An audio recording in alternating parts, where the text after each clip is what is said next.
Greenland কিনতে না পেরে এবার ইউরোপের ৮ দেশের ওপর শুল্ক আরোপের চূড়ান্ত ঘোষণা দিয়েছেন ডোনাল্ড ট্রাম্প। ১ ফেব্রুয়ারি থেকে কার্যকর হচ্ছে এই সিদ্ধান্ত।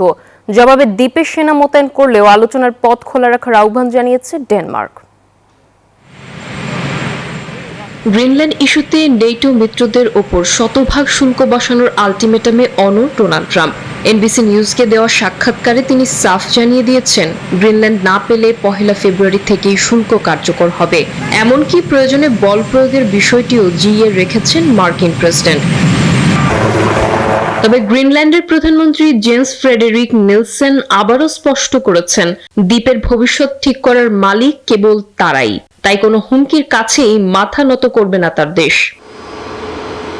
সার্বভৌমত্ব রক্ষায় এরই মধ্যে গ্রিনল্যান্ডে পা রেখেছে ডেনিশ সেনাবাহিনীর অগ্রবর্তী দলটি। দেশটির পররাষ্ট্রমন্ত্রী লার্স লোকে রাসমুসেন ট্রাম্পকে রেড লাইন ক্রস না করার আহ্বান জানিয়ে বলেছেন, হঠকারী সিদ্ধান্ত ছেড়ে যুক্তরাষ্ট্রের উচিত আলোচনায় বসা। ভুলে যান এসব। আমরা ২০২৬ সালে বাস করছি। মানুষের মধ্যে পণ্য কেনাবেচা চলে, কিন্তু মানুষ কেনাবেচা করা যায় না। এই নিয়মটাই শেষ কথা। ইইউ একজোট হলেও ভিন্ন সুর হাঙ্গেরির গলায়। দেশটির পররাষ্ট্রমন্ত্রী পিটার সিজার্তো জানিয়েছেন, গ্রিনল্যান্ড ইস্যু ইইউর বিষয় নয়, এটি দুই দেশের দ্বিপাক্ষিক সমস্যা, যা আলোচনার মাধ্যমেই সমাধান সম্ভব। Desk report, news 24।